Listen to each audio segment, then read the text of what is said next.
Breaking news from Starbucks. This is important. CEO Kevin Johnson is retiring. He's going to be transitioning from his role on April 4th. The company announcing this ahead of its annual shareholder meeting that is taking place later today. And Starbucks founder Howard Schultz will become the interim CEO until the company names a successor. Joining us right now in an exclusive interview is Starbucks Independent Board of Directors Chair Melody Hobson. And Melody, good morning. This is some really, really big news. Good morning.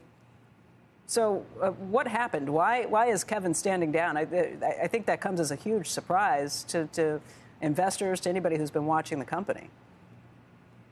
It's not a surprise to the board. Over a year ago, Kevin signaled to us that he was starting to think about his future and starting to think about retiring. And he told us he thought the waning days of the pandemic might be the perfect bookend to his five-year career as CEO. And so that time has come. The day is now here, and the board wants to respect that decision. He's done a great job for us at Starbucks and really wants to move on to do something else now. And then we have this MVP, one of the greatest players in the game, on the bench. So the board called him up. We called and said, Howard, would you help us out during this period? And he agreed to do so. We thought at this moment, he's the perfect person, certainly the perfect culture carrier. And so he'll help us transition, help us on board a new leader. And we get all of that for $1. He's going to do it for free. He's going to be doing this for free, a donation of $1 to do it.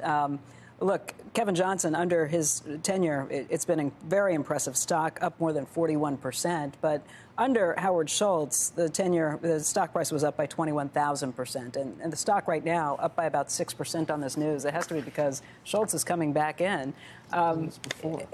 Right. Melody, I tried to look at the chart, and, I'm so old, but I remember this. This is like a deja vu all over again, because there was a time when Starbucks had lost its way a little bit, and Howard came back. This is probably, probably 15 years or something. Do you know exactly when? And then it just 2008. It just ignited. He's such a good operator and has such a feel for culture and everything, like you said. Longer-term stock. Yeah, I tried to look on my, and we won't be able to see it because we need to probably do a log chart or something to actually see it. But it had really not done well for a while, and he came back in, and that was all it took, and it was just right back on the growth track after. Maybe that's there it is. Yeah, and it just came right back. So I've seen this movie before. Well, Howard brings a certain kind of energy to anything that he does. It's infectious. He certainly has an entrepreneurial spirit that is so deep. But this company never stands still. He has infected us with that idea of moving forward no matter what. 2008 is what you're referring to. This is not back to the past. It's back to the future. He'll be here for an interim period. We fully expect to have a new CEO here in the fall. But in the meantime, we're going to take advantage of all of that great energy, those ideas. He'll help us reaffirm, recommit, reconnect to our culture in a way that I think will be very useful and a great transition to the next leader.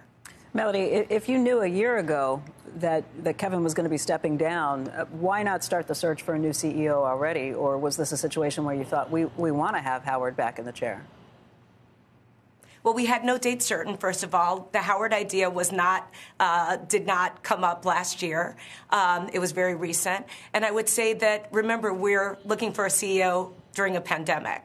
We started to step up our process in thinking about succession planning. We put together a working committee. We have engaged Russell Reynolds Associates. We spent a great deal of time thinking about what do we want the next leader to be? What kind of characteristics should he or she have? And so there's been a lot, but we're not going to hire a CEO over Zoom. I can tell you that. And there were times we couldn't even travel. Our board couldn't get together.